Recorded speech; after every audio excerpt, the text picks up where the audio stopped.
Rockstars, Liz Shaw with Recording Studio Rockstars. I'm here at AES New York 2017 with Colin at the BAE booth, checking out some really amazing stuff. If you don't know about BAE yet, you need to, because they make beautiful, beautiful gear. Colin, how you doing, man? I'm well, and I'm glad you're here. Thanks, guys. Well, thanks for having us. Tell us a little bit about what you've got here. Now, of course, I'm familiar with some of these classic components that kind of help put BAE on the map. The 1083, the 1073, and what else have we got here? 1073 MP.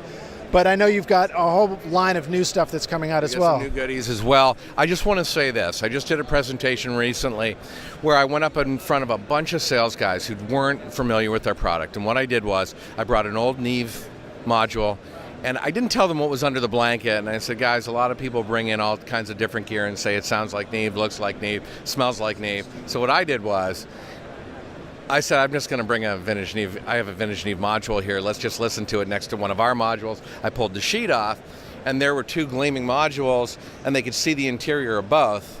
And I said, when we're done listening, and that's up to you guys, listen, I don't care which one you like, you're going to get the gist of both. I said, then we're going to take the parts out of them and swap them. Really? Wow. And that blew their minds. So we swapped the inductor cards, we swapped the amp card, and then we put them back in the rack. And they got to play with them that way, and they realized our parts were interchangeable on the vintage modules, and it blew their minds. So I start there because that is really the history of what we began to do early on. You guys were taking vintage modules and you were fixing them up, bringing them up to like tip-top shape, and then eventually you started just creating them all together, right? Correct. The founder of the company decided to rack them up at first, and then he started making chassis and then making cards, and it just turned into this whole evolution. And I think today, when you look at what the previous company was doing, they brought the modules back, and I'm going to take credit for that. We will, because it was because we were hand making them. But we do have some great new products that are all born in that same mentality and quality of what we did originally starting 20 years ago. Very cool. Well, let's take a look at what we've got here. Hey, I noticed you guys won some nice awards here this time too. That's great. We're nominated for a couple of things from the Tech Awards for our Hot Fuzz, which is a stomp pedal. It's just kind of amazing. It's the brainchild of Mark Lufman, the current president of the company. Just real quick about the pedal, I don't have one here to show you, but the main thing is it controls high end. So when you got a fuzz box, usually they kind of compress and get rid of the high end.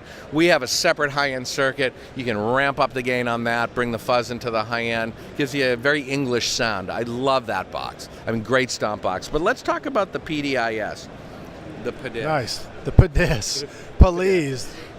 Passive direct injection stereo. Real simple box. I love passive DI boxes. They're organic, they're clean, they don't change the sound. The main cool thing I like to feature is the throughputs. There's 4 of them on the stereo unit. So a lot of versatility when you go through it. You can send a line right into your DAW. You know, what I like to do is I roll off the bottom end on what's coming from the DI. That's one channel. Then I take a throughput and I go to a cabinet, like a nice B15, I roll off the top end on that. Now I have 2 channels, I combine them together for a really heavy bass, organic sound. That's the PDIS, or the PDIS. Next, awesome. I'm going to talk about the G10. The G10 is an EQ that looks familiar as any this style EQ will, as a graphic EQ. What I did was, I put it in my desk immediately, and I found out quickly why graphic EQs and desks in the 70s were so popular. They're very fast, and what I mean is you can set them quickly, you can recall them quickly, but also they're surgical.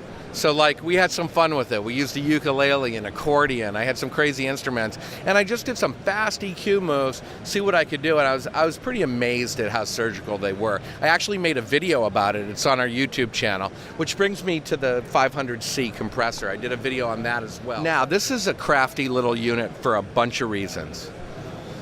First, it's robust. It's small, but it packs some gain.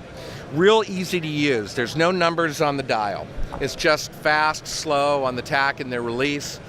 You have some awesome ratios, and then you have one of my favorite ratios, ABI, all buttons in, kind of that 11. Nice, yeah. It's a FET compressor, but another thing we've done is we put gain reduction off. So you can go through the unit with no gain reduction. As well, you have a true bypass.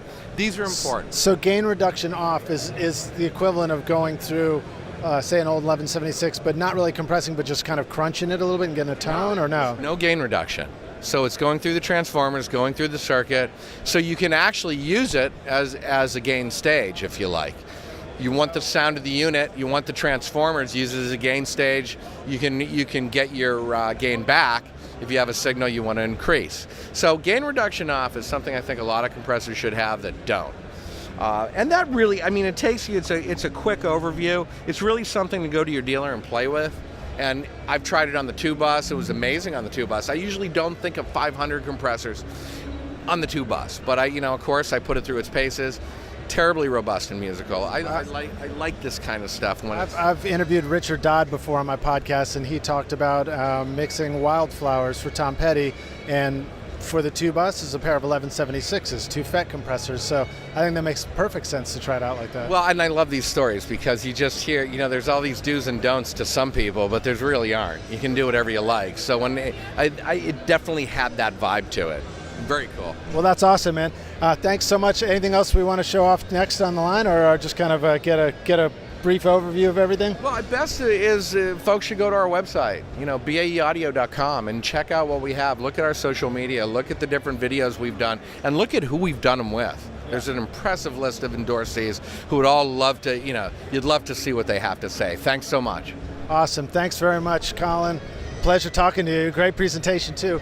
Rockstars, if you want to, please subscribe to this video, and drop a comment to the comments area below. Let us know what you would do with some of these great pieces of gear yourself in your studio. What would you do with a FET compressor on your stereo bus? We'll see you guys in the next video. Cheers.